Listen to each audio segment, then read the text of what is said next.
हन्तारम्। नमो सिद्धाणं नमो आयरीहाणम्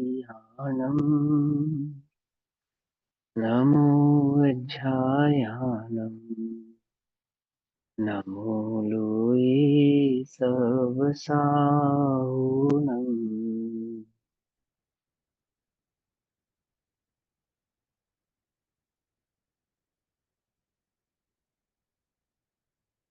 अरिहंत सिद्ध सुरी उवज्झाए साधु सर्व अर्थ के प्रकाशिक मांगलिक उपकारी हैं। भिन्न को स्वरूप जान रागते भई जो भक्ति काय को न माहे स्तुति को चारी है। धन्य धन्य आप ही सो काज सब आज भयो करे जोरी बार बार वंदना हमारी है। मंगल कल्याण सुख ऐसो हम चाहतु हैं। ओ मेरी ऐसी दशा जैसी तुम धारी है।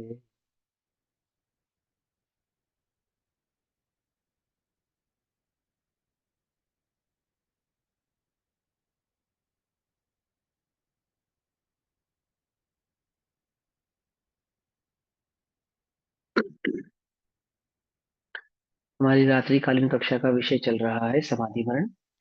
और समाधि मरण का स्वाध्याय हम सभी छोटे दादा द्वारा लिखी पुस्तक समाधि महोत्सव के माध्यम से कर रहे हैं। तो अभी तक हमारी जो चर्चा हुई उसके आधार से हमने समझा समाधि किसे कहना। समाधि भाव स्थिता समाधि अर्थात समभाव में स्थित रहना, वीतराग भाव में स्थित रहना, स्वरूप में स्थित रहना ही वास्तविक समाधि है। जो निकषाय भाव है, निपाप भाव है, अथवा जो रत्नत्रय का परिणाम है, आत्मा का जो परिणाम है, आत्म स्थिरता का जो परिणाम है, वही समाधि का वास्तविक परिणाम है। चर्चा शुरू करेंगे आगे जहां से हमने स्टॉप किया था लास्ट कक्षा में। आगे पढ़ेंगे दीदी। हाँ जी भैया। देह का परिवर्तन तो होना ही है। यह एक हम्म सार्वभौमिक एवं सार्वकालिक सत्य है। इस सत्य को स्वीकार कर देह हमें छोड़े छोड़े इसके हम्म पहले ही हम उसे छोड़ने को तैयार हो जाएं। इसी में देह समझदारी है। देह छोड़ने को तैयार हो जाए अर्थात आत्महत्या करने को तैयार हो जाए नहीं। देह छोड़ने को तैयार हो जाए अर्थात मैं देह हूँ, इस मान्यता का हम त्याग कर दें। देह तो छूटनी है, ये बात तो पक्की है, आज नहीं तो कल। जिसका संयोग हुआ है उसका वियोग होना अनिवार्य है, परंतु संयोग और वियोग के इस चक्कर में जो हम वास्तविक स्वरूप को भूल गए हैं और संयोग को ही वास्तविकता जो हमने मान लिया है कि देह ही मैं हूं, ऐसी इस मान्यता के त्याग का नाम समाधि भाव है। यदि ये मान्यता नहीं छूटती है तो समाधि भाव भी प्रकट होता नहीं। अब देखो, हमने ये मान्यता तो छोड़ी नहीं कि मैं देह हूं, और देह मैं हूं ऐसा मानकर देह की ही आधार से समाधि मरण करना चाहते हैं। बोलो कि मैं मन वचन काया से रोऊं नहीं, दुखी ना हूं और समता भाव रखूं। कायिक जो कायिक चेष्टाएं, मेरी जो काय के आधार से जो चेष्टाएं हैं, वे आमुक आमुक चेष्टाएं तो हों और आमुक आमुक चेष्टाएं ना हो। पेज नंबर बता दीजिए। फोर, ठीक पेज है ना, नंबर 4 के सबसे पेज ऊपर। नंबर 4 है ना। आमुक आमुक चेष्टाएं तो हो, आमुक आमुक चेष्टाएं ना हो। ठीक है ना। देखो पेज नंबर मिल 7, जाए तो ठीक, पेज नंबर नहीं मिल 7। पाए, मिल जाए तो ठीक, नहीं मिल पाए कोई बात नहीं, शांति से सुनोगे उससे बात समझ में आ जाएगी, है ना। तो क्या कहते हैं कि मुझे क्या लगता है कि मेरा शरीर इस प्रकार से कार्य करे, जैसे फॉर एग्जाम्पल मुझे कोई रोग हो जाए तो मैं क्या करूंगा।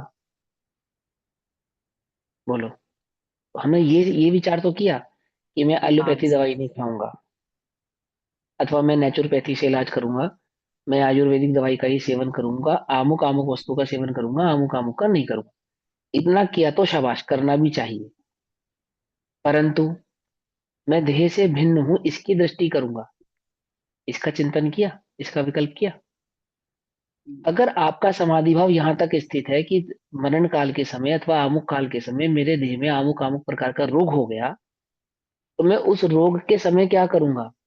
तो आपने इतना विकल्प तो किए कि देह संबंधी ये कार्य तो करूंगा और देह संबंधी ये कार्य नहीं करूंगा। परंतु यदि आपने ये नहीं विचार किया कि मैं देह नहीं हूं, मैं आत्मा हूं, इस देह के ममत भाव को त्याग कर मैं आत्म भाव में स्थिर होने का प्रयास करूंगा, तो समाधि मरण की जितनी भी तैयारी है वह वास्तव में तैयारी नहीं है। तैयारी के नाम पर अधूरापन ही है। जैसे ऐसी बारात जिसमें ना दूल्हा हो ना दुल्हन हो। कितने परसेंट बारात है वो? 99% बारात तो है। 0। 99% नहीं है। हमने बारात घर बुक किया है, बारात आई है, घोड़ी भी आई है और सब बैंड बाजा भी आया है और दावत भी हो रही है ये, और पंडित भी बुलाया है। आप कह रहे हो जीरो जीरो कैसे हो गई? 99% काम हो गया, बस दूल्हा दुल्हन आना बाकी प्रयोजन है ना। सिद्धि नहीं होगा ना। हाँ, ऐसे ही आत्मा यदि नदारद है, वस्तु स्वरूप यदि गायब है, तो समाधि मरण भी वह समाधि मरण नहीं है।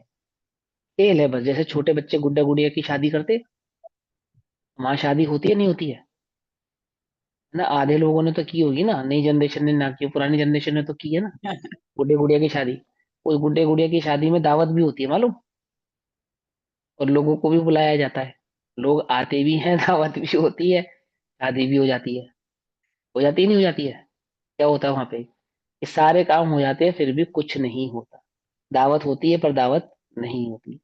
लोग आते हैं परंतु लोग नहीं होते। दूल्हा दुल्हन होते हैं परंतु दूल्हा दुल्हन नहीं होते। ऐसे ही समाधि मरण के नाम पर क्या होता है? ये सब कुछ होता है परंतु समाधि मरण नहीं होता। क्यों नहीं होता?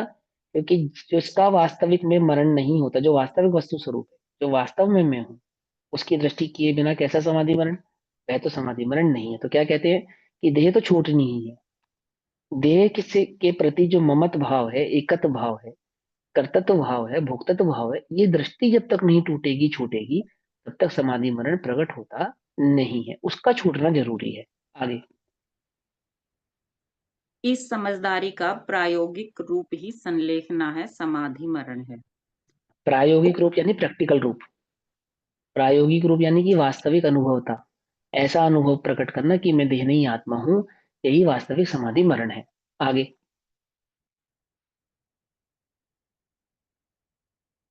आगे पढ़ो दीदी। शायद उनका नेटवर्क चला गया, कोई और पढ़ेगा?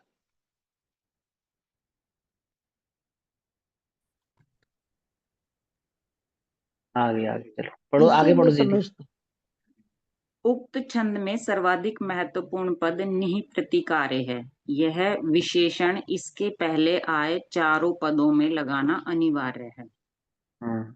पढ़ो। तात्पर्य यह है कि जिस उपसर्ग को किसी भी स्थिति में दूर करना संभव न हो, जिस अकाल हम्म। यानी दुर्भिक्ष में अहिंसक विधि से जीवन यापन संभव ही न रहा हो, ऐसा बुढ़ापा कि जिसमें सभी इंद्रियां पूर्णतः शिथिल हो गई हों, जीना एकदम पराधीन हो गया हो, ऐसा प्राण घातक रोग की जिसका कोई इलाज ही न हो, ऐसी स्थिति में ही संलेखना धारण की जा सकती है। संलेखना जिस धारण करने का नियम यह है कि यहाँ ये बात पक्की हो चुकी है कि अब देह की स्थिति रहने वाली नहीं है। ऐसा ये नियम पक्का आपको समझ में आ चुका है। ठीक है ना। आगे। जिस उपसर्ग दुर्भिक्ष बुढ़ापा और रोग के जीवन को कोई खतरा न हो, जीवन यापन असंभव न हो, तो संलेखना लेना उचित नहीं है। उक्त स्थितियों का अर्थात उपसर्ग आदि का उचित प्रतिकार करना चाहिए। देखो, सम संलेखना लेना नहीं चाहिए उस समय और संलेखना ले लेनी चाहिए का क्या मतलब है?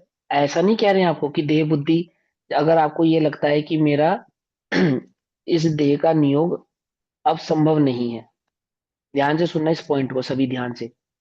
जब मुझे ये पक्का नियम पक्का लग गया, पता लग गया कि अब ये देह नहीं बचेगी, तो मैं ये विचार करने लगूं कि मैं देह नहीं हूं। और जब मुझे पता है देह बचेगी, तो फिर मुझे ये विचार करने की क्या आवश्यकता है कि मैं देह नहीं हूं? है ना।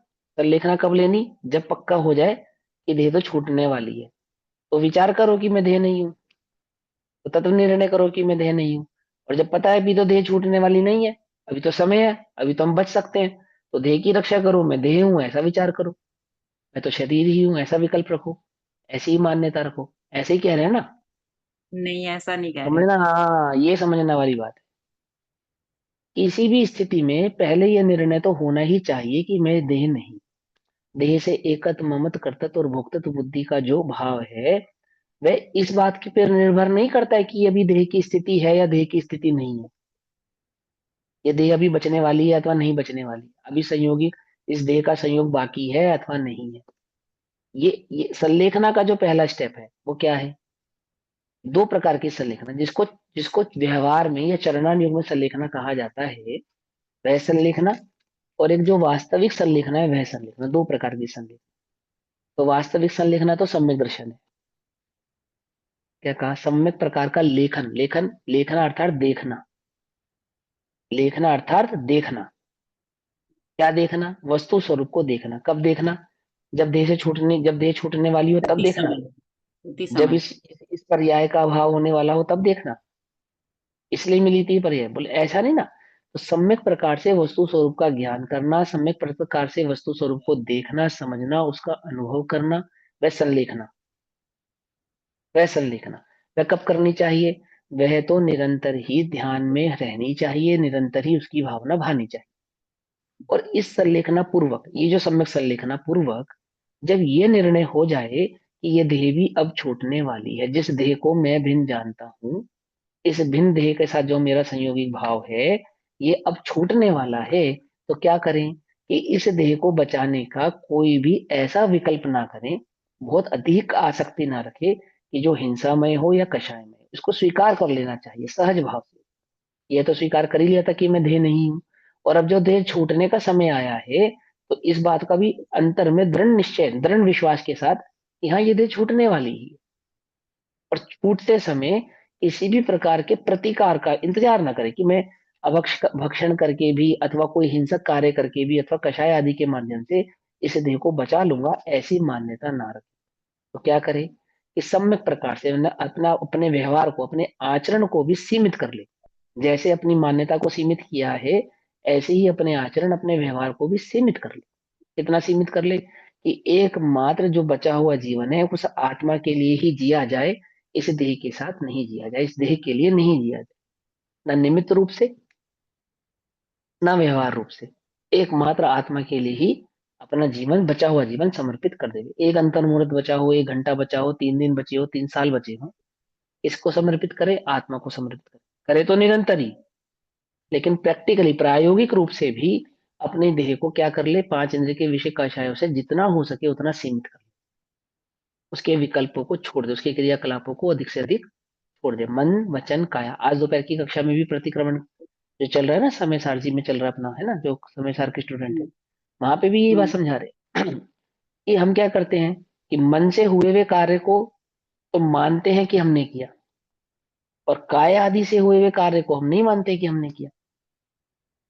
क्या कहा, समझ में बात? अगर कोई कार्य हमने ऐसा किया हो जिसमें हमारा मन ना हो, बिना मन के किया हो, तो क्या हमें ऐसा लगता है कि वो हमने किया है?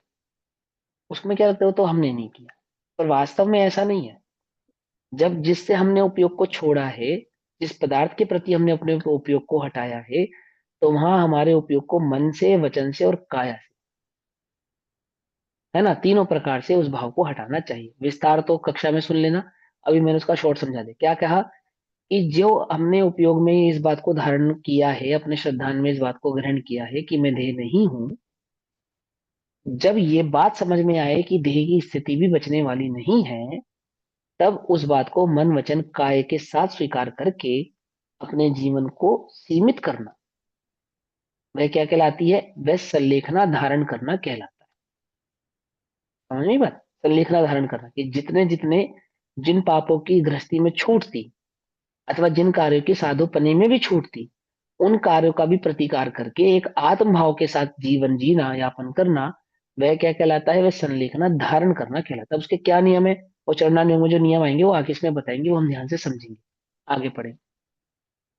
समता भाव पूर्वक मरना नहीं, जीना ही उचित है, क्योंकि हम्म, मरकर जहां भी जावेंगे वहां हम्म, आरंभ में तो असंयमी जीवन ही यापन करना होगा।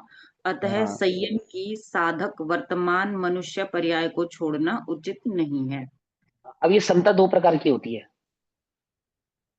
एक लोक में जो हमारे को तीव्र कषाय का परिणाम ना हो, उसको समता कहते हैं। लोक में समता किसको कहते हैं? बहुत अधिक क्रोध ना करना, बहुत अधिक मान ना करना, बहुत अधिक माया और लोभ का परिणाम ना होना। कितना अधिक? कि दूसरों को समझ में आ जाए कि ये क्रोध मान माया लोभ है, ऐसा परिणाम ना होना, उसको समता कहते हैं। लेकिन धर्म क्षेत्र में इसको समता नहीं कहते। धर्म क्षेत्र में समता किसको कहते हैं? वस्तु स्वरूप की खबर होना, उसको समता कहते हैं। समझे? देखो, मेरी भावना की अंतिम लाइन क्या है? वस्तु स्वरूप विचार खुशी से सब दुख संकट सहा करे। बोले समता की लाइन है या नहीं है? है ना, समता की लाइन। क्या है इस लाइन के अंदर समता? वस्तु स्वरूप का विचार, जैसे वस्तु स्वरूप की खबर है, जिसे वस्तु स्वरूप की समझ है, जिसे तत्व के भाव की समझ है, वह कैसा है कि दुख आदि के काल में अधिक आकुलित नहीं होता, अथवा सुख आदि के काल में भी, पुण्य आदि के उदय में भी क्या नहीं होता? अधिक मानी नहीं होता।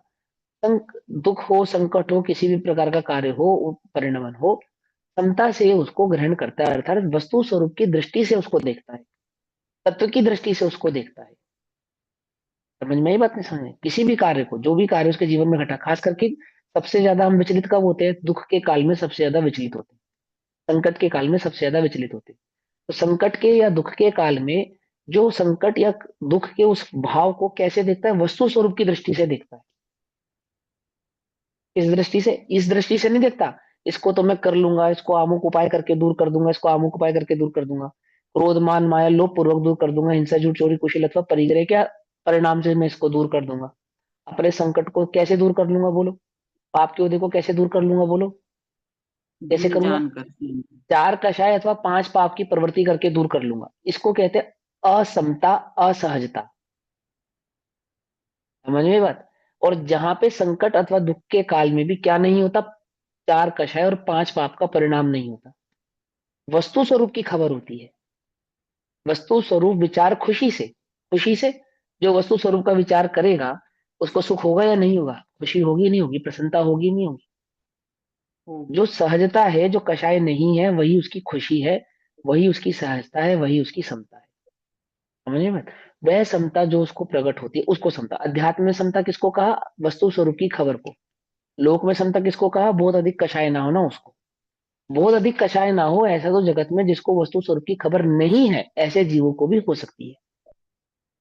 हो सकती है नहीं हो सकती? बोलो, समता प्रकट करने के लिए सिर्फ जैनी होना जरूरी थोड़ी है। त्रियंचों को भी हो सकती है, अन्य मतियों को भी हो सकती है, उदय कुगुरु कुशास्त्र के अनुयायियों को, उनके भक्तों को भी हो सकती है।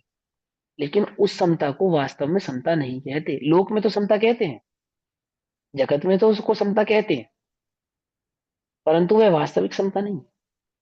वास्तविक समता कौन सी है? जिसमें वस्तु स्वरूप की खबर है, जिसमें वस्तु स्वरूप का निर्णय है।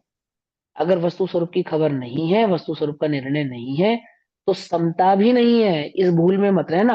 हमारे परिणाम तो भैया बहुत शांत है। भले ही हमें आत्मा के बारे में नहीं मालूम, हमें देवशास्त्र गुरु के नहीं बारे में नहीं मालूम, हम भैया मंदिर नहीं जाते, पर हमारे परिणाम बड़े शांत हैं।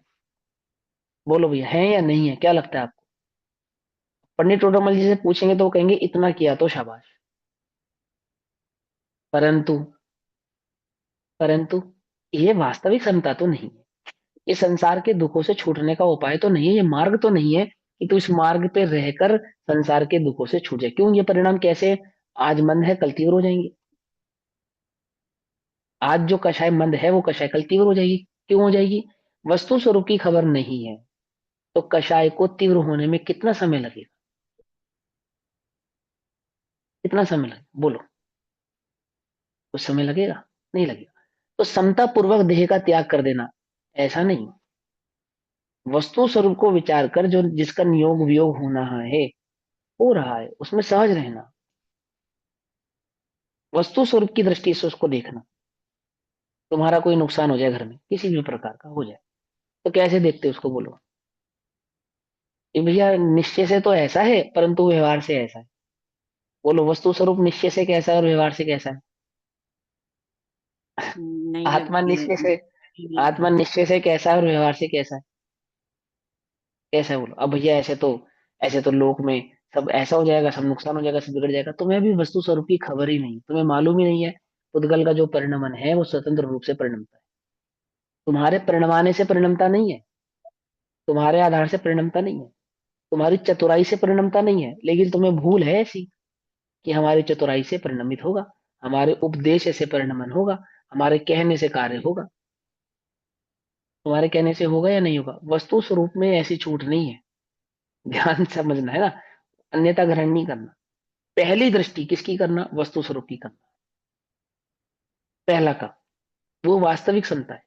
नहीं तो हमें क्या आदत पड़ी है कि अभी तो हम गृहस्थ हैं, और अभी तो हमें व्यवहार से देखना चाहिए, अभी तो हमें ऐसे प्रवृत्ति करनी चाहिए, अभी तो हमें कहना ही पड़ेगा, अभी तो हमें सुनना ही पड़ेगा। निचली भूमिका में कहना सुनना पड़ता है और उचली भूमिका में कहना सुनना नहीं पड़ता, ऐसे ही है ना। बोलो, अभी तुम्हें वस्तु स्वरूप समझ में नहीं आया, अभी तुम्हें नयों का भाव समझ में नहीं आया, क्योंकि तुम्हें ऐसा लगता है मिथ्या दृष्टि तो उसको कर्तृत्व बुद्धि नहीं है, उसको कर्तृत्व की छूट है। और जो सम्यक दृष्टि है, उसको कर्ता बुद्धि तो है ही नहीं, और कर्तृत्व की छूट भी नहीं है, ऐसा लगता है तुमको। क्या, क्योंकि हम मिथ्या दृष्टि इसलिए हमें कर्ता पने की छूट है ना, है ना। हम्म, हम्म, बोले तुम मिथ्या दृष्टि हो इसलिए तुम्हें कर्ता पने की छूट है, ऐसा नहीं, तुम कर्ता नहीं हो, ऐसी मान्यता का नाम मिथ्या नहीं हो, तुम्हें नहीं मालूम, इस मान्यता का नाम मिथ्या। कुछ बात समझ में आई या नहीं समझ में आई है। लेकिन हमें क्या लगता है कि अभी तो हमारी भूमिका है करने की, अभी तो हमारी भूमिका है कहने की, अभी तो हमारी भूमिका है पर के साथ एकत्व ममत कर्तृत्व और भोक्तृत्व, है ना, अभी हमारी भूमिका ऐसी, अभी तो हमारी ऐसी ही भूमिका है। जो ऐसा स्वीकारता है उसको मिथ्या दृष्टि ही कहते हैं। बोलो, सम्यक दृष्टि के लिए श्लोक लिखा आचार्य देव ने कहा, जब जिस काल में जिस द्रव्य का जो परिणमन जैसा होना है वैसा होता है, जो ऐसा जानता है वो सम्यक दृष्टि है। क्या कहा, कुछ बात समझ में ही नहीं। हम सम्यक दृष्टि है मिथ्या दृष्टि है। इस काल में ऐसा परिणमन होना था जो जानता है, जानता है इस द्रव्य का इस क्षेत्र में इस काल में ऐसा ही परिणमन होना था, जिसको इस बात की स्वीकृति है और जिसको नहीं है। ऐसे कैसे हो गया, तुमने ऐसा किया तो ऐसा हो गया, तुम ऐसा नहीं करते तो ऐसा नहीं होता। बोलो, ऐसा करते या नहीं करते। मेरे को लगता है ना, हमारी टांग कौन खींचता है, हम तो अभी चुटकियों में आगे बढ़ जाते भैया, पर आमुख की वजह से हम तरक्की नहीं कर पा रहे, प्रमोशन नहीं मिल पा रहा है, तो हम आगे नहीं बढ़ पा रहे। क्यों नहीं बढ़ पा रहे हम आगे। अब मलिच्छ भाषा से भी उत्तर दे तो तुम्हारे पुण्य के उदय के बिना तुम आगे बढ़ जाओगे। लेकिन हमें लगता ही नहीं, हमें तो ये लगता है कि आमुख की वजह से हमारा ये कार्य नहीं हो पा रहा, आमुख व्यक्ति उसमें रुकावट है, आमुख कार्य उसमें रुकावट है, अथवा पर द्रव्य जो है वह मेरे इस कार्य को संपन्न होने में रुकावट पैदा कर रहा है, ऐसा ही है ना। तो बोले अभी वस्तु स्वरूप की खबर ही नहीं है, मैंने लौकिक समता भी तुमको अभी प्रकट हुई नहीं। जब हम कर्मादि का विचार करते हैं, ध्यान से समझना, जब हम कर्मादि का विचार करते हैं, कर्म आदि के विचार पूर्वक की गई आई हुई समता, वह भी लौकिक समता है। और वस्तु स्वरूप का विचार करके जो समता प्रकट होती है वह वास्तविक समता है। कुछ बात समझ में आई मैंने क्या कहा। जो हम ये विचार करते हैं ना, ये मेरे कर्म का उदय है, अथवा मैंने ऐसे ही कर्म किए थे इसलिए मुझे इसी प्रकार का उदय प्राप्त हुआ है, ऐसे ही संयोग हुए, इस प्रकार के चिंतन पूर्वक जो भी तुम्हें समता प्रकट हुई है, ये भी वास्तविक सच्ची समता नहीं है, ये भी लौकिक समता है। अध्यात्म की वास्तविक समता कौन सी है, जिसमें वस्तु स्वरूप की खबर हो, जिसमें एक द्रव्य को दूसरे द्रव्य का कर्ता ना देखा जाए, आत्मा को मात्र ज्ञाता दृष्टा देखा जाए, मैं आत्मा हूं, ऐसी जिसमें स्वीकृति हो, जहां पे समस्त लोक का परिणमन स्वतंत्र भाषित होता, जिसमें कर्ता कर्म ना हो एक द्रव्य के दूसरे द्रव्य के साथ। पकड़ में ही बात, नहीं पकड़ में, वस्तु स्वरूप जहां पे हमारे ज्ञान का विषय बनता हो, आत्मा जहां आत्मज्ञानम स्वयं ज्ञानम ज्ञानाद अन्यत करोति किम, इस भाव का प्रादुर्भाव होता हो, उन्मुखता होती हो, वह वास्तविक समता है, वह सच्ची समता है। मुनि राजों पे उपसर्ग होता है, बोलो क्या विचार करते हैं, कर्म का उदय या भिन्न देखते हैं अपने को। ये सोचो, ज्ञानी कर्म के उदय का विचार करते हैं या अपने को भिन्न देखते हैं, ये भिन्न विचार करना देखते हैं। पड़ेगा, देखो हाँ। अब जैनिज्म में दोनों भाषा मिलेगी, कर्म के उदय के विचार की भी मिलेगी और भिन्न देखने की भी मिलेगी। अब ये चमत्कार सिर्फ जैनों के पास है, लोक में और कहीं नहीं है। ये मैं बिल्कुल सीना ठोक के दावे के साथ कह सकता हूँ, चाहे आप कितने भी कैसी भी मेरे साथ शर्त लगाना अच्छी बात नहीं है, जुआ है, लेकिन ये सिर्फ लोकोक्ति है कि शर्त लगा सकते हैं। सब कुछ हारने तैयार मैं अपना, मैं वो धर्म भी अपना लूंगा जो धर्म इस बात को सिद्ध कर दे कि ये बात सिर्फ एक जैनिज्म के पास है, सिर्फ और सिर्फ। अन्य मति समता सिर्फ यहाँ तक स्टॉप हो जाती है। या तो जाहि विधि राखे राम ताई विधि रहिए, अर्थात कर्ता सबके कर्ता राम है, जो कर रहे हैं राम कर रहे हैं। या थोड़ा बहुत ये, और राम भी कि राम मुझे दुखी कैसे कर रहे हैं कि नहीं, तेरे कर्म का फल तुझे राम दे रहे हैं, राम तुझे दुखी नहीं कर रहे। लेकिन इस कर्म के फल से मैं भिन्न हूं, ये दृष्टि। ये कर्म का फल मेरा नहीं है, ये कर्म मेरा नहीं है। मैं इस कर्म से भिन्न एक ज्ञायक ज्ञाता दृष्टा मात्र हूं। ये जो दृष्टि है, ये जो समता है, ये वास्तु वस्तु स्वरूप की जो समता है, ये जैनिज्म का कमाल है। ये उसका फ्रूटफुल एक्चुअल रिजल्ट है जो हमें जैनिज्म देता है। अब यहां तक तो हम पहुंचते नहीं। हमें क्या लगता है कि कर्म के उदय का विचार करना भी भेद विज्ञान है। भेद विज्ञान नहीं है, भिन्न देखना भेद विज्ञान है। कर्म के उदय का विचार भेद विज्ञान प्रकट होने से पूर्व की भूमिका तो हो सकती है, परंतु कर्म के उदय का विचार भेद विज्ञान नहीं हो सकता। उल्टा नहीं पकड़ना, मिथ्या भाव ग्रहण नहीं करना, वस्तु स्वरूप की बारीकी को समझना। बात सबकी समझ में आ रही है नहीं आ रही है? ये बात कैच कर पा रहे हो मेरी, मैं क्या समझा रहा हूँ? कर्म के उदय का हाँ जी। विचार ये भेद विज्ञान नहीं है। हाँ, भेद विज्ञान प्रकट होने से पूर्व की भूमिका हो सकती है। भेद विज्ञान तो वास्तव में भिन्न देखना है, स्वरूप को देखना है। कैसा है आत्मा का स्वरूप? कर्म के उदय को भोगना, ये आत्मा का स्वरूप है। कि कर्म के उदय से भिन्न ज्ञायक, ये आत्मा का स्वरूप है। क्या कर्म है से आत्मा का स्वरूप? भिन्न। हाँ, कर्म के उदय से भिन्न एक ज्ञाता दृष्टा भगवान आत्मा, ये आत्मा का स्वरूप। ये भेद विज्ञान करना सीखो। इस पे बल लाओ, उस पे बल मत डालो, कर्म के उदय पे बल मत डालो। वो तो वो तो लोक में कौन नहीं कर पाता, बोलो। जिसको हम कर्म कहते हैं, लोक में उसको रामकृष्ण परमहंस के नाम से जाना जाता है, बस। क्या कहा भाई? जिसको हम कर्म कहते हैं कि कर्म के उदय का खेल है, वो उसको राम का खेल कहता है, कोई श्री कृष्ण का खेल कहता है। लोक में उसको कर्म का खेल भी कहा जाता है। विधि का लेकिन जो विधान भी है। आत्मा का, हाँ, विधि का विधान भी कहते हैं उसको। लेकिन वस्तु स्वरूप कैसा है? जो राम के कर्तृत्व से भी भिन्न है, कृष्ण के कर्तृत्व से भी भिन्न है, कर्म के उदय से भी भिन्न है, विधि के विधान से भी भिन्न है। कैसा है? जैसा है वैसा वैसा है, ज्ञायक मात्र है, ज्ञाता दृष्टा भाव और वास्तविक समता। वास्तविक समता, वह समता प्रकट हो वे तो समाधि मरण हो। समझ में आई बात? ऐसा, चलो आगे पढ़ो। उक्त संदर्भ में पंडित सदा सुखदास जी लिखते हैं, यदि धर्म सेवन की सहकारी इस देह को आहार त्याग करके छोड़ देगा तो क्या देव नारकी तिर्यंचों की संयम रहित देह से व्रत तप संयम सधेगा? Question mark. रत्नत्रय की हाँ, तो साधना क्वेश्चन क्या तो है? ये क्वेश्चन क्या है? तू इस देह को त्याग भी देगा समता पूर्वक, और इस देह को त्यागने के बाद जो तुझे, अगर तू नरक में चला गया, अथवा तू त्रिवेंच में चला गया, अथवा तू देवादि गति में चला गया, तो वहां जो देह तुझे प्राप्त होगी, क्या उन देह के साथ संयम प्रकट कर सकता है? क्या देव संयम प्रकट कर सकते हैं? या नारकी संयम प्रकट कर सकते हैं? अथवा त्रियंच आदि एक देश संयम प्रकट भी कर लें, तो क्या सकल आदि जो संयम, जो वास्तव में संयम प्रकट है, क्या वह प्रकट किया जा सकता है? बोलो, है क्या पॉसिबल? नहीं है। संयम का फल सर क्या है? नहीं, असंयम देकर प्राप्त होना। पर हाँ, बोलो एटलीस्ट उन बोलो। लोग ये तो है कि ज्ञाता ज्ञायक भाव तो प्रकट हो गया ना उनके, तो अब संयम ना भी हो तो मेन अचीवमेंट तो हो ही गया ना। नहीं नहीं नहीं नहीं नहीं, ये तो गड़बड़ है। नहीं, जैसे जिसको मान लो ज्ञाता जिसको से ज्ञाता भाव प्रकट हुआ है, सुनो ध्यान से। जिसको ज्ञायक ज्ञाता भाव। भाव प्रकट हुआ, ज्ञाता भाव, ज्ञायक भाव, आत्म भाव प्रकट हुआ है, उसको हम्म, संयम की रुचि होती ही होती है। अब संयम किसको कहते हैं ये समझना पड़ेगा ना।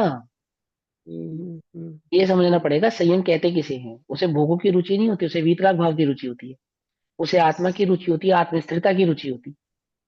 हम्म। ठीक है ना? तो ऐसा नहीं कि ये मेन काम तो हो ही गया। मेन काम क्या है बोलो? मेन काम सम्यक दर्शन मेन काम है या रत्नत्रय मेन काम है? अ, आत्मा के एक नहीं बूंद का मतलब परिगमन मेन काम है, ये संपूर्ण आत्मा की स्थिरता है, वो मेन काम अब है। भैया, संपूर्ण वैसे भी ये आत्मा जो की। प्रश्न पूछा गया है ये कोई सम्यक दृष्टि की अपेक्षा थोड़ा है, ये तो मिथ्या दृष्टि की अपेक्षा है वैसे भी। दोनों की अपेक्षा ही है, जीव की अपेक्षा है, ना सम्यक दृष्टि ना मिथ्या दृष्टि। एक बात, एक जनरल क्वेश्चन है ये। ज्ञानी नहीं को तो मतलब क्योंकि ये उपदेश की जनरल आवश्यकता क्वेश्चन नहीं ऐसा है है। ना कि मतलब देह की वो करेगा, है ना? हम्म, हम्म। नहीं, क्या प्रश्न था? धर्म सेवन की पर ये सहकारी देह को आहार त्याग करके छोड़ देगा तो क्या? हाँ, देव हाँ, तो नाड़ी धर्म बेसिकली तो की। ऐसा कौन छोड़ेगा? मिथ्या दृष्टि छोड़ेगा। सम्यक दृष्टि को तो पता ही है कि मैं देह से भिन्न हूँ, और वो तो पूरा उसका पूरा ध्यान रखता ही है। देखो देखो, सुनो, किसका ध्यान रखता है? देह पर का सर अपने मतलब पास तो अभी सम्यक नरक और संयम एक एक स्वर्ग करके बोलो, एक एक करके पाएगा। बोलो, एक एक करके, एक एक करके। शालिनी दीदी क्या बोल रहे हो, किसका ध्यान रखता है? मतलब देह देह का तो ध्यान रखता ही है ना सम्यक देह दृष्टि से से, भिन्न क्योंकि उसको जानता है। तो हाँ देह से भिन्न जानता हुआ भी देह का सहकारी कारण तो मानता है ना कि इससे मेरे को संयम धारण में कर सकता हूँ, या आगे मतलब। ठीक है, चलो मैं आपका प्रश्न समझ गया। हाँ दीदी, अब दूसरी दीदी जो प्रश्न पूछ रहे थे वो पूछो, क्या पूछ रहे हो आप? सर आप जो कह रहे थे कि नरक और स्वर्ग में संयम धारण नहीं कर सकते, तो मुझे ये पूछना था कि मतलब पूछना था ये कि जैसे मान लो वो सम्यक दृष्टि था मरते समय मनुष्य भव का, और मरा और मान लो नरक में पैदा हुआ। अब नरक में पैदा होके भी वो सम्यक दृष्टि ही है। अब परंतु उसको संयम धारण करने के वहाँ भी भाव आते हैं, पर संयम धारण नहीं कर सकता, ये आप कहना चाह रहे हैं। तो वो उसकी हम्म, विशुद्धि तो होती है, पर वो हो कर नहीं पाता। ये आप कह रहे हैं ना, हम्म, उसके अंदर दशा ये होती है। हाँ हाँ, ठीक तो है। हाँ मैं यही कह रहा हूँ। अभी देखो, मेरी बात सुनो ध्यान से। हमें क्या लगता है कि सम्यक दृष्टि देह का ध्यान रखता है या नहीं रखता है? अब आत्मा ये का ध्यान थोड़ा सा, रखता है। ये थोड़ा सा कॉम्प्लिकेटेड है, थोड़ा सा। इसमें थोड़ा सा कॉम्प्लिकेशन है। क्या कॉम्प्लिकेशन है, समझाना पड़ेगा। क्या है, मिथ्या दृष्टि को बोलोगी देह का ध्यान नहीं रखता, तो बिल्कुल ही बावरा हो जाता है। समझे, बावरा समझते हो? देह एक, के पीछे लग उसको, जाता है। हाँ मैं उसको न्याय और अन्याय, है ना, शक और अशक्य दोनों का ही ख्याल छोड़ देता है। भूमि का अनुसार क्या होना चाहिए क्या नहीं होना चाहिए, वो सारे ही भाव को एक तरफ कर देता है। या तो गाढ़ा निश्चयभासी हो जाता है, या तो गाढ़ा हुँ, व्यवहाराभासी हो जाता है। लेकिन सम्यक दृष्टि के साथ ऐसा नहीं है। सम्यक दृष्टि कैसा है, वो वस्तु स्वरूप को जानता है। पहली बात, हुँ। वस्तु स्वरूप को जानकर, म्यूट कर लो, म्यूट कर लो। वस्तु स्वरूप को जानने के बाद अब उसको क्या समझ में आया, देह का कर्तापना छूटा या नहीं छूटा? छूटा ना। जिसका कर्तापना छूट गया उसकी देखभाल करता है या नहीं करता है? अब ये समझने वाली बात है कि नहीं करता है, वास्तव में तो नहीं करता है। कौन जानता है कि वह भोगता हुआ भी नहीं भोगता है अथवा भोगता है? कहा ना आचार्य देव ने, जिसको वस्तु स्वरूप की खबर हो गई है वो किसका ध्यान रखता है? वो आत्मा का ध्यान रखता है, आत्म परिणाम का ध्यान रखता है, अपने स्वरूप का ध्यान रखता है। उस स्वरूप के ध्यान के साथ जैसा विकल्प है, जैसी योग्यता है, जैसी कषाय है, और जैसा गुण स्थान है, उसके अनुसार उसकी प्रवृत्ति सहज ही होती है। अभी बताए, प्रवृत्ति तो वास्तव में मिथ्या दृष्टि की भी सहज ही होती है। अब ये बात पचाओ पाओ तो समझना बात को। क्योंकि मिथ्या दृष्टि उसका नाम नहीं है जो कर सकता है, मिथ्या दृष्टि उसका नाम है जो नहीं कर सकता है, उस बात को नहीं जानता है। अंतर है कुछ। मिथ्या दृष्टि देह की देखभाल कर सकता है और सम्यक दृष्टि देह की देखभाल नहीं कर सकता है। अथवा मिथ्या दृष्टि देह की देखभाल नहीं कर सकता है और सम्यक दृष्टि देह की देखभाल कर सकता है। ऐसा ही है ना। दोनों ही नहीं मिथ्या कर सकते, दृष्टि, पर मिथ्या दृष्टि हाँ, ये मानते हैं कि मिथ्या मैं कर दृष्टि, सकती हाँ, हूँ। मिथ्या दृष्टि इसका नाम थोड़ी है जो देह के कार्यों को कर सके अथवा देह की संभाल कर सके, अथवा देह के साथ कोई भी किसी भी प्रकार का अच्छा या बुरा कार्य कर सके। उसका नाम मिथ्या दृष्टि नहीं है। प्रवृत्ति तो देखो, जड़ चेतन की परिणति प्रभु सब अपने अपने में होती है। किसकी? सम्यक दृष्टि की, मिथ्या दृष्टि की? दोनों की। अनुकूल कहूँ प्रतिकूल कहूँ, यह झूठे मन की वृत्ति है। मन की झूठी वृत्ति किसकी है? मन माने उपयोग, वहां पे मन माने द्रव्य मन नहीं। उपयोग की जो झूठी वृत्ति है, श्रद्धान का जो झूठापना है, मिथ्या दृष्टि उसका नाम नहीं जो देह में कुछ कर सके। दोनों मैं नहीं देह कर में कुछ कर सकता हूं, इस मान्यता का नाम मिथ्या है। सकते तो दृष्टि। सम्यक दृष्टि की भी सहज प्रवृत्ति सीमा है, जी का मिथ्या म्यूट दृष्टि कर की दो। भी सहज प्रवृत्ति है। म्यूट रखो, अनम्यूट मत करो। जब प्रश्न हो तो अनम्यूट करो। नहीं हो तो म्यूट रखो, नहीं तो आप रिपीट करते हो बात को। सुनो ध्यान से, ठीक है ना, बहुत ध्यान से समझो इस बात को। तो उसका नाम नहीं है सम्यक दृष्टि या मिथ्या दृष्टि, एक कर सकता है एक नहीं कर सकता है। अपने को क्या लग रहा है हम कर सकते हैं, वो नहीं कर सकता है, ऐसा थोड़ी है। जैसे सम्यक दृष्टि की प्रवृत्ति सहज है, वास्तव में तो मिथ्या दृष्टि की भी सहज ही है। उसमें असहजता क्या है कि उसको अपने सहज भाव की खबर नहीं है, ये उसकी असहजता है। पकड़ में आई बात। तो गुण स्थान प्रमाण, अभी तुमको कैसा परिणाम आ रहा है, कैसा राग आ रहा है, जो भी तुम्हारा परिणमन हो रहा है, उसमें से तुम स्वयं को भिन्न जानते हो एक बार, या नहीं जानते हो। और जानते हो तो उस जानने पने में कितने स्थिर हो। समझ में आई बात। तो जो स्थिरता है, उस स्थिरता का नाम वहां पे चारित्र है, जिसको व्यवहार की अपेक्षा से समझाया जाता है। वास्तव में स्थिरता वहां पे क्या है कि उसने अणुव्रत महाव्रत को ग्रहण किया है, क्या यह स्थिरता है? क्या ये चारित्र है? कि इसको चारित्र कहते हैं, ये चारित्र नहीं है। चारित्र क्या है? वहां जो स्वभाव में जितनी जितनी उसको स्थिरता बढ़ी है, उतना उतना उसको वीतराग भाव भी बढ़ा है। और जितना जितना उसको वीतराग भाव बढ़ा है, उतनी उतनी बाहर से प्रवृत्ति उसकी छोटी है। Sir, can I ask you a question here? हाँ हाँ बिल्कुल पूछो। तो सर एग्जैक्टली जो आपने अभी कहा कि वीतराग भाव में स्थिरता बढ़ी, तो बेसिकली उसकी जागरूकता बढ़ती है ना, सम्यक दृष्टि के अपने आत्म स्वभाव के प्रति जागरूकता हम्म और हम्म। विशुद्धि। हम्म। द- यही इसी क्वेश्चन क्या है? यही प्रश्न की जागरूकता और विशुद्धि बढ़ी, बाकी उसका किसी और से कुछ है ही नहीं। मतलब मन उसकी को स्थिरता, मंशा यही है कि वो अंदर की जागरूकता और ज्यादा बढ़ती जा रही है। हाँ, उसकी स्थिरता कहो, जागरूकता कहो, आत्म प्रवृत्ति कहो, अलग अलग नामों से इसको कह अवेयरनेस जो कह होता है सकते हैं। ना, हर हर चीज में, हाँ। हर समय, हर क्षण उसकी जो अवेयरनेस है, हम्म। सोते उठते बैठते खाते पीते सब काम करते हुए पूरा उसका तो वहीं पर टिकी हुई है उसकी सुई, अपने आत्म परिणामों की तरफ। आत्म विशुद्धि, आत्म जागरूकता किसी से, मतलब is that what it is, correct और नॉट? आप थोड़ा वीतरागता की वृद्धि को थोड़ा समझाएंगे अपने हाँ मैं शब्दों में? समझा रहा हूँ सर। देखो, सम्यक दृष्टि की जो हमने अपने माइंड में कल्पना की है ना, सम्यक दर्शन की जो हमने कल्पना की है, ये सही स्वाध्याय नहीं होने के कारण हो गया। अभी मेरी बात को थोड़ा ध्यान से समझना, बहुत अच्छे से समझना। मैं पुरुष हूँ, तो सोते उठते खाते पीते जागते कार्य करते करते ये चलता होगा ना मेरे अंदर, मैं पुरुष हूँ, मैं पुरुष हूँ, मैं पुरुष, ऐसे चलता होगा ना। ये कमाल है, मैं पुरुष हूँ, मुझे ये मान्यता है, तो जब मैं खाना खाता हूँ तब भी मुझे लगता होगा मैं पुरुष हूँ। और जब मैं सोता हूँ तब भी मुझे लगता होगा कि कहे मैं स्त्रियों की तरह ना सो जाऊं। और भी जो कार्य करता हूँ तो मुझे ऐसा लगता होगा कि मैं पुरुष के जैसा करूं, क्योंकि मैं पुरुष हूँ। नहीं लगता ना। तो सम्यक दृष्टि मतलब वो नहीं कि उसको सोते उठते खाते पीते मैं आत्मा हूं, मैं आत्मा हूं, मैं आत्मा हूं, ये रिकॉल चलता है, ऐसा नहीं है। वहां अनुभव ऐसा नहीं है। वो श्रद्धान की अपेक्षा से ऐसा कथन तो करते हैं कि उसको ये वो हर समय खबर है कि मैं आत्मा हूँ। वहां नहीं, वो खबर होने का, दृष्टि से विराधना ना हो जाए सुनो किसी पहले, की। पहले मेरी बात को सुनो, उसको पहले बात पूरी हो जाए करे ना, फिर बोला करो बीच में। सब डिस्टर्ब हो जाते हैं, मैं भी हो जाता हूँ और भी सब हो जाते हैं। आप भी समझ नहीं पाओगे, इस बात को कैच नहीं कर सॉरी पाओगे। सॉरी। हाँ हाँ नहीं, अरे सॉरी सॉरी वॉरी मत कहा करो। हम क्षमा अपने से मांगो, आचार्यों से मांगो, गुरुओं से मांगो, हमसे किस बात की सॉरी। हम तो सब एक है, साधर्मी है। सुनो ध्यान से। तो क्या कहते हैं कि वस्तु स्वरूप में ऐसा नहीं कि उसको उठते बैठते खाते पीते जागते मैं आत्मा हूं, मैं आत्मा हूं, ऐसा किसी प्रकार का चिंतन विकल्प ऐसा कुछ चल रहा है, ऐसा कुछ नहीं। जिस जिस कार्य को कर रहा है, उस कार्य को होने में जिस प्रकार का विकल्प और जिस प्रकार का परिणाम होना चाहिए, उस प्रकार का विकल्प और उस प्रकार का परिणाम सम्यक दृष्टि को भी सेम एज रहता है।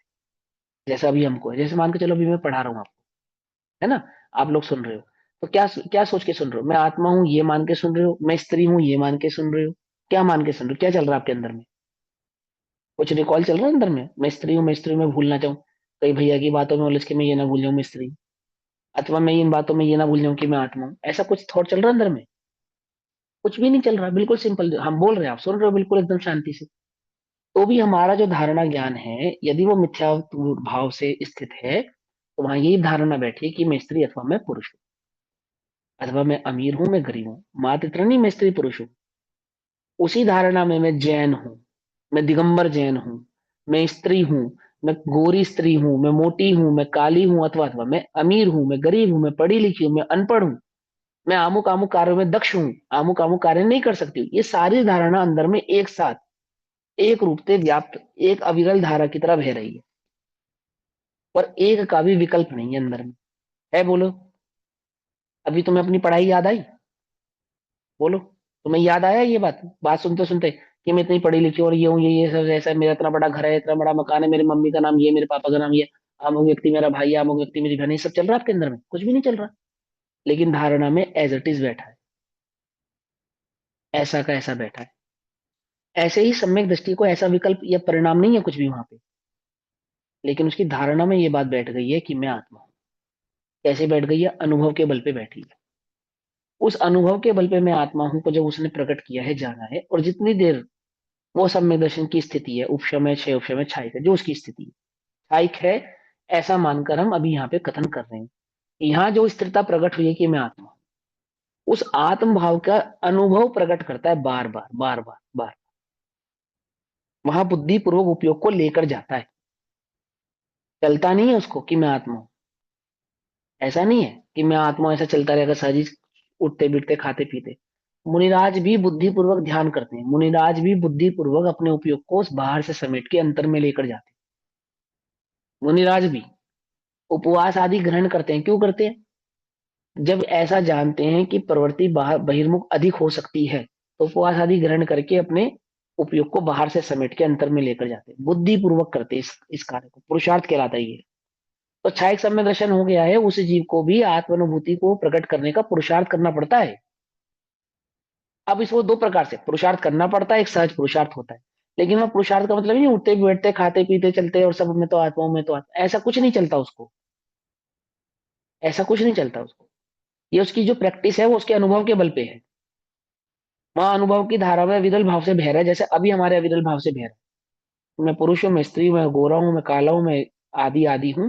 सारी भावनाएं एक साथ हमारे चित्त में बह रही है अविरल रूप से, और विकल्प एक का भी नहीं है, चिंतन एक का भी नहीं है, ख्याल एक बात का भी नहीं है। अब इतनी बातों में तुम्हें ख्याल है तुम्हारे बाल काले या सफेद, लेकिन धारणा में बैठा है अविरल रूप से, ये काले हैं या सफेद है, या सफेद को काला किया है, सब बैठा है तुम्हारे अंदर में। क्या? हर 15 दिन में क्या करना है? जैसे मुनिराज हर 6 महीने में, 3 महीने में, 1 महीने में केश लोच करते हैं, है ना? करते नहीं करते? हम क्या करते हैं? काले करते हैं बाल, हर 15 दिन में, हर 10 दिन में, 1 महीने में। कुछ बात समझ में आई नहीं? वे भी अपने केश का ध्यान रखते हैं, हम भी अपने केश का ध्यान रखते हैं। वो क्या क्या ध्यान रखते हैं? वो लोच करते हैं। हम क्या करते हैं? हम उन्हें काला करते हैं। कुछ बात समझ में आ रही नहीं आ रही? वो धारणा है अंतर में बैठी है, जो वो अविरल रूप से बैठी है, ना उसका विकल्प है, ना उसका विचार है, ना उसका चिंतन है। सम्यक दृष्टि की धारणा में आ गया है, धारणा में। अब उस अनुभव रूपी धारणा को तो हम पहचानते नहीं, उसकी तो हमें खबर ही नहीं है। तो क्या चल रहा है? हमारे एक नकली धारणा बनाई है हमारे अपने अंदर हमने, कि मैं आत्मा हूं, मैं आत्मा हूं, मैं आत्मा हूं। अब ये रट तो रहे हैं हम, और मानसिक रूप से भी रट रहे हैं। ऐसा नहीं कि खाली शब्द से रट रहे हैं, ये मानसिक रूप से भी चल रहा है, लेकिन धारणा नहीं बदल रही है।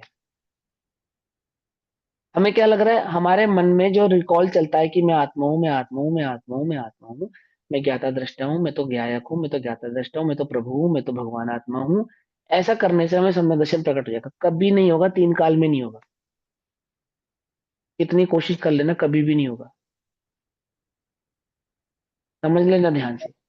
सर मेरे को ये क्वेश्चन नहीं था, वो ये था कि जो आत्म जागृति आने के बाद, सम्यक दर्शन होने के बाद, जब वो जीव अपने आत्म परिणामों के प्रति उसकी जागरूकता बिल्कुल हाई लेवल की रहती है, क्योंकि उसको पता है जितने भी दूसरे जीवों से वो डील कर रहा है, वो भी चैतन्य प्राण है उनमें, और हम्म। उनमें उनकी तो वीतराग, विराधना ना हो, उनकी वो भावों में वो वीतराग भावों में वो ना हो। वीतराग भाव को, अपने वीतराग भाव को अपने गुणस्थान प्रमाण, अपनी योग्यता प्रमाण बढ़ाने का प्रयत्न करता है। तो इतनी सी बात है अच्छा, उसके अंदर, ठीक है ना? ठीक है, तो मूल बात ये इतनी कह सी है।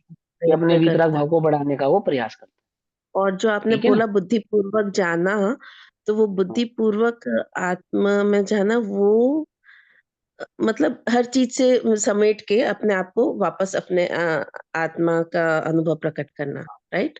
करना है यस, उसको। गॉट हाँ, वापस अपना अनुभव को बार बार प्रकट करना, ऐसा वो यस। पुरुषार्थ वहां पे करता है। हुँ, चलो आगे पढ़ो।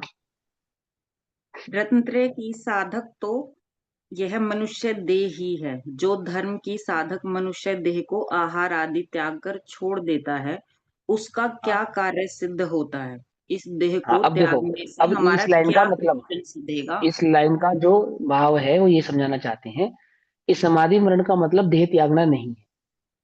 समाधि मरण का मतलब मनुष्य गति के इस देह को त्याग कर अन्य गति में चले जाना शांति पूर्वक, ये इसका टोटल उद्देश्य नहीं है। समाधि मरण का वास्तविक उद्देश्य तो रत्नत्रय का पालन कर कर मोक्ष प्रकट करना है, वह वास्तविक समाधि मरण है।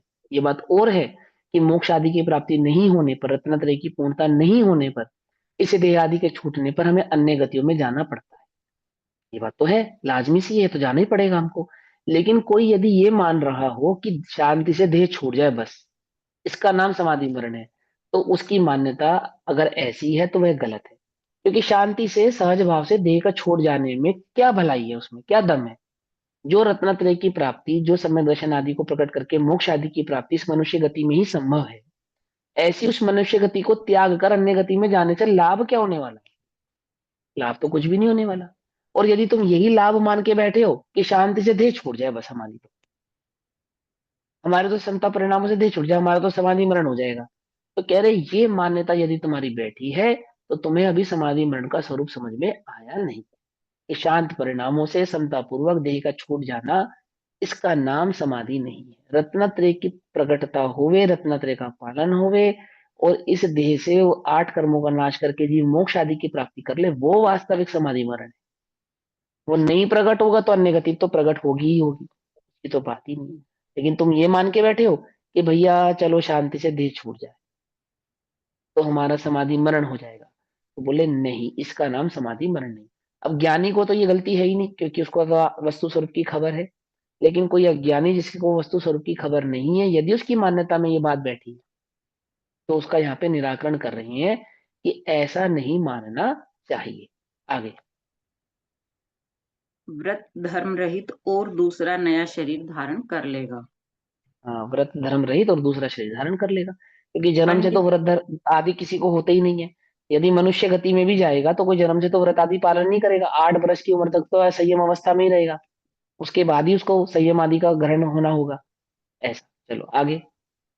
पंडित सदासुखदास जी के उक्त कथन में समुचित परिस्थिति आने के पूर्व आहार आदि के त्याग का जोर देकर निषेध किया गया है।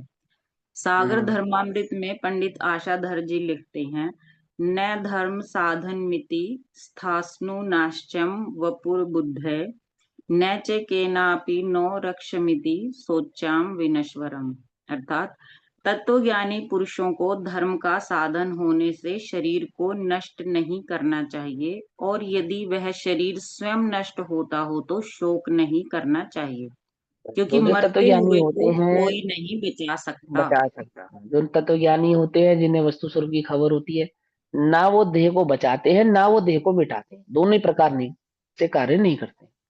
देह की स्थिति जानते हैं तो देह की स्थिति के अनुसार अनुसार जो योग्य कर्तव्य है उसका अनुपालन करते हैं। देह की स्थिति नहीं जानते हैं तो उसको बचाने का कोई खोटा उपाय भी नहीं करते, क्योंकि वस्तु स्वरूप के ज्ञानी को यह बात मालूम है कि ना मैं देह को बचा सकता हूं और ना ही मैं देह को मिटा सकता हूं। वह तो उसकी जो सहज योग्यता है, जिस आधार से वो रहेगी, उस आधार से उसका परिणमन होना ही होना है, होगा ही होगा। अधिक उपवास आदि करके देह का त्याग कर दे, ऐसा भी नहीं करते। और देह को बचाने के लिए अधिक भोजन आदि ग्रहण करने लगे, सो ऐसा भी नहीं करते। यथा योग्य जो कार्य है, यथा योग्य उस कार्य को करते हैं। धर्म न्याय नीति के परिप्रेक्ष्य में रहते हुए, गुणस्थान प्रमाण अपनी सीमा में रहते हुए, अपने व्रत अनुव्रत आदि का पालन करते हुए, और देह आदि की यथा योग्य स्थिति का भाव समझते हुए अपनी प्रवृत्ति को ज्ञानी जन करते हैं, दोनों ही प्रकार से। ऐसा, आगे। आशाधर जी के उक्त कथन में शरीर को नष्ट नहीं करने का स्पष्ट आदेश दिया है। साथ ही यह भी कहा है कि यदि शरीर का नाश हो ही रहा हो तो खेद नहीं करना चाहिए। खेद भी नहीं करना अकेले चाहिए, नष्ट भी नहीं करना चाहिए और खेद भी नहीं करना। हम्म। अब अकेले नष्ट शरीर को करना, नष्ट नहीं करना चाहिए, इसका क्या मतलब समझे आप? नष्ट नहीं जबरदस्ती करना जानबूझ चाहिए। करके मरने की चेष्टा नहीं करनी चाहिए। हम्म, हम्म। हाँ, तो क्या करना चाहिए उसके लिए फिर? मतलब क्या पूरा समग्र भाव क्या समझे हम? ये जानबूझ के मरना नहीं चाहिए, तो जानबूझ के मरना नहीं चाहिए तो फिर एलोपैथी खानी चाहिए, मांसाहार का भी सेवन कर लेना नहीं, चाहिए, वो बोल इसको रहे हैं ना बचाने कि का जब जो तक खोटा अपन, उपाय करना। सम्यक वो उपाय जो कह रहे हैं कि सम्यक जब तक उपाय अपन सही उपाय से अपन अपने आप को नहीं बचा सकते हैं, तब तक समाधि हाँ, मरण नहीं लेना चाहिए। देखो अब ये और समझो जब ध्यान से। मतलब अपन को, जो ज्ञानी है, जिसकी दृष्टि वीतराग भाव पे है, जिसकी दृष्टि देह पे नहीं है, समझे, देह पे जिसकी दृष्टि नहीं है, वो देह की जो प्रवृत्ति है उसकी कैसी है, देह आदि के साथ जो उसका परिणमन है वो कैसा है। ठीक है। तो कुछ मिथ्या दृष्टि जीव के चित्त में कुछ मान्यताएं सामाजिक रूप से खोटी मान्यता बैठी है अंदर में। क्या बैठी है? कि पाप आदि की प्रवृत्ति किए बिना मैं इस देह की रक्षा नहीं कर सकता। क्या कहा? पाप आदि की प्रवृत्ति किए बिना मैं इस देह की रक्षा नहीं कर सकता। यदि मुझे इस देह की रक्षा करनी है, ठीक है ना, तो मुझे क्या करना पड़ेगा? कि जैसा जगत कह रहा है वैसा परिणमन करना पड़ेगा। जैसे कि जगत क्या कहता है, छोटे छोटे बच्चे बीमार हो जाते हैं, मैं प्रैक्टिकल अनुभव बता रहा हूँ। तो डॉक्टर कहता है कि भैया इन्हें अंडे खिलाओ, एग। क्यों? इसकी ग्रोथ रुक जाएगी आप एग नहीं खिलाओगे तो। अब हमें क्या लगता है, क्योंकि डॉक्टर कह रहा है और ये बच्चा मेरा है, और मेरे को यदि इसकी ग्रोथ का ध्यान रखना है तो मुझे क्या खिलाना पड़ेगा उसको? अंडे। एग खिलाना पड़ेगा। पड़ेगा नहीं पड़ेगा? अब मैंने एग नहीं खाया, मेरी ग्रोथ तो नहीं रुकी भैया। जगत में जो एग नहीं खाते उनकी ग्रोथ तो नहीं रुकती है। जितने भी शाकाहारी जानवर हैं उनकी ग्रोथ तो नहीं रुकती है। एक मनुष्य की ही ग्रोथ क्यों रुक जाती है? क्या आमुक वस्तु नहीं खाने से, आमुक वस्तु खाने से इस मनुष्य की ग्रोथ क्यों रुक जाती है? सर वो तो और क्या? नामकरण के आधार पर होती है। हाँ, ये अभी सुनो ना, वही तो समझा रहे हैं, समझो तो ध्यान से कि डॉक्टर क्या कह रहा है और अज्ञानी क्या समझ रहा है। जिसको वस्तु स्वरूप की खबर नहीं है उसको क्या लगता है कि हाँ जगत जैसा कह रहा है ऐसा परिणमन नहीं करूंगा तो इस देह का परिणमन नहीं होगा। तो वहां उस बुद्धि को भी छुड़ाना है, एक बात। और नहीं होगा ऐसा मानकर क्या नहीं करना है? सब कुछ छोड़ छाड़ के भी बैठ जाना है, ऐसा भी नहीं, खेच भी नहीं करनी इस देह के साथ, अति खींचतान भी नहीं करनी। तो क्या करना है, सहज योग कैसा करना है? सबसे पहला उपाय तो सम्यक दर्शन प्रकट करना, वस्तु स्वरूप की यथार्थ स्थिति को समझना है। सबसे पहला काम तो ये करना है कि मुझे धर्म करने के लिए क्या करूं भैया, कितने व्रत धारण करूं, कितने उपवास धारण करूं। तो आचार्य प्रेरणा करते हैं कि यथाशक्ति जो तुम्हें त्याग करना है वो तो करो, उतना करो तो शाबाश, परंतु अपने उपयोग को जैसा भी वस्तु स्वरूप को समझने में लगता हुआ जानो, वैसे भी करके अपने स्वरूप उपयोग को वस्तु स्वरूप को समझने के लिए प्रेरित करो। आपको कैसे समझ में आता है? जैसे अभी आप लोगों ने क्या विकल्प निकाला कि भैया हम 10 घंटे काम करते हैं, हमारे पास तो शाम का बस एक ही घंटा है। आपने निकाला ना एक घंटा, किसके लिए निकाला? किसके लिए निकाला? वस्तु स्वरूप को समझने के लिए, सीधी बात। अपने को तो तुम बाद में समझोगे, वस्तु स्वरूप को समझने के लिए निकाला तुमने समय जो निकाला। पकड़ में आई बात? नहीं पकड़ में आ रही है? आप कैसे भी करके निकालो, वस्तु स्वरूप को समझने के लिए समय निकालो। अपने योग उपयोग को कैसे भी करके क्या करो, वस्तु स्वरूप को समझने में लगाओ। आपको लगता है कि मुझे भोजन करके नींद आएगी और मुझे वस्तु स्वरूप समझना है तो मत करो भोजन। आपको लगता है कि भोजन किए बिना वस्तु स्वरूप समझ में नहीं आएगा, मेरा उपयोग बार बार भोजन की तरफ जाएगा, तो करो भोजन। इतना भी मत करो कि सो जाओ, और इतना भी मत छोड़ो कि स्वाध्याय करते समय भूख भूख भूख भूख, खाना खाना खाना खाना ये चलता रहे। बात समझ में? अब उस उदर का जो आपने परिमाण करना है, उस उदर को जो भरना है, कैसे भरे? अभक्ष पदार्थों से नहीं भरना। जो मर्यादित भोजन है, जो करने योग्य है, उसका सेवन करो। कितना सेवन करूं भैया? कितना करूं? उतना, उतना माने कितना, कि वस्तु स्वरूप को समझने में वो बाधक नहीं होना चाहिए। चाहे आप गृहस्थ हैं, चाहे आप मुनिराज हैं, उससे कोई फर्क नहीं पड़ता। क्या करूं मैं, कैसी प्रवृत्ति करूं? ऐसी प्रवृत्ति करूं कि वो वस्तु स्वरूप को समझने में बाधक नहीं होनी चाहिए। यदि वो मेरे पाप को बढ़ा रही है, मेरी कषायों को बढ़ा रही है, मेरे इंद्रिय के विषयों की आसक्ति को बढ़ा रही है, ऐसी प्रवृत्ति भी मत करो। और ऐसी भी मत करो कि स्वाध्याय करने बैठो तो बार बार इंद्रियां आपको विचलित करे, आपका मन, आपकी अन्य इंद्रियां आपको बार बार विचलित करे। दोनों ही प्रकार के कार्य मत करो। अब इंद्रिय की संतुष्टि करने के लिए क्या करें? पांच इंद्रिय है ना, इन पांच इंद्रियों की संतुष्टि के लिए क्या करें? बोले सम्यक उपाय ही करो, मिथ्या उपाय नहीं करो।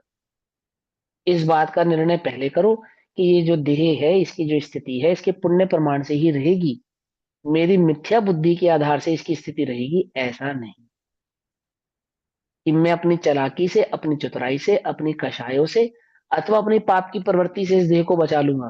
तो बोले ऐसा तीन काल में भी संभव नहीं है, नहीं बचा सकता, नहीं बचा सकता। कैसे बचेगी? पुण्य प्रमाण ही बचेगी, यथा योग्य प्रमाण ही बचेगी। ये निर्णय करो, पकड़ भाई बात। और प्रवृत्ति कैसे करो? यदि वस्तु स्वरूप समझ में नहीं आया है तो वस्तु स्वरूप को समझने का उपाय करो। वस्तु स्वरूप समझ में आ गया है तो उसको अनुभव करने का उपाय करो। और अनुभव प्रकट होता है तो वस्तु स्वरूप की यथा योग्यता, यथा स्थिति सहज ही आपके ज्ञान का विषय बनेगी। फिर उससे अधिक कहने की तो कोई आवश्यकता यहाँ पे है ही नहीं। बात समझ में आई? समझ में आई ना? जी। कैसे करना? तो सबसे पहला काम क्या करना? वस्तु स्वरूप को समझने में अपने उपयोग को लगाना। और वस्तु स्वरूप को समझने के में उपयोग को लगाया जाए, उसके लिए कषाय की मंदता होना अति अनिवार्य है, कंपलसरी है। कषाय तीव्र होगी तो नहीं समझ में आएगा। कषाय की तीव्रता क्या है? बोलो भैया, नूपुर दीदी आप बताओ, कषाय की तीव्रता किसको कहते हैं? जब व्याकुलता ज्यादा होती है, क्रोध, मान, माया, लोभ। माया, लोभ। हाँ, जब हमारे को ये लगता है ना यार नींद आ रही है, छोड़ो आज स्वाध्याय का हम आज नहीं, सुन लेंगे, ये भी कषाय की तीव्रता है। अब रिकॉर्ड तो हो ही रहा है, सुन लेंगे। हमें ना ध्यान से, जब हम, हमारे पास क्या है उतना भी, हमने 1 घंटे का निर्णय किया ना सारे दिन में निकालने के लिए वस्तु स्वरूप को समझने के लिए, जब हम अपने को वह 1 घंटा भी नहीं दे पा रहे हैं, उस 1 घंटे में भी हमें प्रमाद आ रहा है किसी न किसी वजह से, वो कषाय की तीव्रता ही है, ऐसा जानना। उसको ऐसा मत समझ लेना कि कोई नहीं, आज नहीं पढ़ा तो कल पढ़ लेंगे। बोलो, इंतजार करेगा ये संसार? तुम्हारा इंतजार करेगा? चलो आज नहीं तो कल। जगत में कौन, तो मृत्यु तुम्हारा इंतजार करती है, रोग तुम्हारा इंतजार करता है, पाप तुम्हारा इंतजार करता है, पुण्य तुम्हारा इंतजार करता है। कौन तुम्हारा इंतजार करता है आज नहीं तो कल? जिसको तो वो तो नहीं देखता, वो तो, उसको तो जब होना होता है। हमने देखा है विवाह के काल में मरण होता हुआ देखा है? प्रसन्नता के काल में, दुखों के काल में परिवर्तित होते हुए देखा है। अच्छे काम से निकले एक्सीडेंट हो गया, चोट लगते हुए देखा है। तो बोलो कौन सा उदय तुम्हारा इंतजार करता है कोई? लेकिन तुम्हें क्या लगता है कि वो वस्तु स्वरूप आज नहीं तो कल समझ लेंगे, समय दर्शन आज नहीं तो कल प्रकट कर लेंगे। आत्मा का क्या है, वो तो अजर अमर अविनाशी है। आज नहीं तो कल समझ में आ जाएगा। मेरा को क्या बिगाड़ लेंगे कर्म? नहीं बिगाड़ पाएंगे ना कुछ। ये बात तो सच्ची है, नहीं बिगाड़ पाएंगे, है ना? कोई बात नहीं, आज नहीं तो कल। जब हम इस प्रकार से निर्णय करते हैं, यानी प्रमाद को मुख्य करते हैं, तो कषाय की तीव्रता ही है वो। समझ में आई बात? नहीं समझ में आई? वो कषाय की तीव्रता ही, कषाय की तीव्रता मात्र तीव्र क्रोध, मान, माया या लोभ होना, उसको नहीं। यदि हम प्रमादी हैं किसमें? वस्तु स्वरूप को समझने में, उसका चिंतन करने में, उसका विचार करने में हमें प्रमाद आ रहा है। हम खाली बैठे हैं, हम, हमें टीवी देखना पसंद है, हमें रील्स चलाना पसंद है, इंस्टाग्राम, फेसबुक, जो भी आम हो, किसी से गप्पे मार लेंगे, सब कुछ कर लेंगे, लेकिन खाली बैठकर 5 मिनट वस्तु स्वरूप का चिंतन नहीं कर पाते हम। हमें लगता है कि हमारी कषाय की तीव्रता है। अभी 1 घंटा यहाँ तो पढ़ लो, आपने अच्छे से पढ़ा, खूब बढ़िया से, मैं पूछूंगा 4 सवालों के उत्तर भी फटाफट दे दोगे। इसके बाद, इसके बाद अपने को लगता है कि कषाय की तीव्रता है कि मुझे, मैं चिंतन नहीं कर रहा, मैं विचार नहीं कर रहा, मुझे, मैं बार बार उसको रिकॉल नहीं कर रहा, मैं शांति से बैठकर बैठकर 5 मिनट भी अकेले में बिना किसी का सुने बिना कुछ पढ़े अपने उपयोग को इतना भी स्थिर नहीं कर पा रहा कि वास्तव में मेरा स्वरूप कैसा है। हमें लगता है ये कषाय की तीव्रता है, तो नहीं लगता ये कषाय की तीव्रता है। हम क्या समझते हैं, वो तो जो होना है, जो भगवान के ज्ञान में झलका है वैसा ही हो रहा है। मैं तो ज्ञाता दृष्टा हूँ। किसका ज्ञाता दृष्टा हूँ? कि जो भी मैं कर रहा हूँ, जितनी भी मेरी उपयोग की भ्रष्टता और प्रवृत्ति बाहर में हो रही है, इसका तो मैं ज्ञाता दृष्टा हूँ। इसको ज्ञाता दृष्टा नहीं कहते हैं। समझना ध्यान से। लेकिन हमें नहीं लगता कि हमारी वो कषाय की तीव्रता है। हमें तो लगता है कि हम तो बहुत मंद कषाय जीव हैं। क्यों? क्योंकि हम सारा दिन में 1 घंटा स्वाध्याय करते हैं, अथवा 20, 25, 30 मिनट मंदिर में जाते हैं, पूजन करते हैं। तो हमसे ज्यादा मंद कषाय कौन होगा? अंतिम बात, समय हो गया। मैं रात्रि भोजन नहीं करता, रात में पानी नहीं पीता, देव दर्शन करता हूँ, प्रतिदिन पूजन आदि करता हूँ, 2 घंटे स्वाध्याय करता हूँ, इसको मंद कषाय नहीं कहते। समझना ध्यान से। ये सब कार्य मंद कषाय में होते हैं, ये बात तो पक्की है, परंतु इसको मंद कषाय नहीं कहते। और कषाय की तीव्रता किसको कहते हैं? यदि मुझे प्रमाद की रुचि है,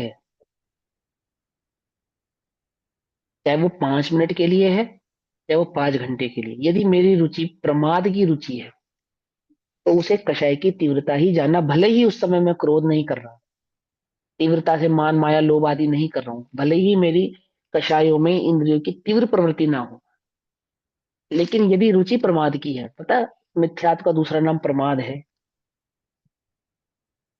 प्रमाद है। और रुचि किसकी है मुझे? अब इतनी देर तो विषय। हो गई पढ़ते पढ़ते, अब थोड़ी देर मुझे रिलैक्स होने दो। गजब हो गया। वो वस्तु स्वरूप समझ के रिलैक्स नहीं हो रहा है, वस्तु स्वरूप का चिंतन नहीं करके रिलैक्स हो रहा है। बोलो बोलो, क्या कैसा वो जीव है, कैसी उसकी कषाय की मान्यता है। वस्तु स्वरूप का चिंतन करे तो वहां तो उसको थकान हो जाती है। और अब 10 मिनट तो रिलैक्स करने दो, तो रिलैक्स कहाँ है? उसको शांति कहाँ मिलती है? कहाँ मिल रही है रिलैक्स? उसको रिलैक्स विषय कहाँ फील कषाय हो रहा में। है? विषय कषाय में हो रहा है, अथवा जो भी उसने क्राइटेरिया क्रिएट किए हैं अपने 5 जिंदगी के विषयों के, वहां उसको रिलैक्सेशन फील हो रहा है। कषाय की तीव्रता है वो। यदि तुम्हें वहां रिलैक्स फील हो रहा है, कहाँ रिलैक्स फील हो रहा है? जो भी तुमने क्राइटेरिया क्रिएट किया। और वस्तु स्वरूप के चिंतन में क्या लग रहा है? मेहनत लग रही है, थकान हो रही है। वो कषाय की तीव्रता है, यदि तुझे वहां पे थकान होती है। समझे? सहज भाव किसको कहते हैं ना। तो वहां देह छोड़ दिया शांत परिणामों से, उसका नाम समाधि मरण नहीं। ठीक है ना। ये समझा रहे हैं यहाँ पे, समता किसको कहना, वस्तु स्वरूप की समझ किसको कहना। बाकी चर्चा हम कल करेंगे। सबसे पहले सभी को जय जिनेन्द्र। ओम नमः सिद्धेभ्य। निज निधि निज में बताई, यहाँ अनंत उपकार है उसके लिए, जिनवाणी माँ को वंदना शतबार।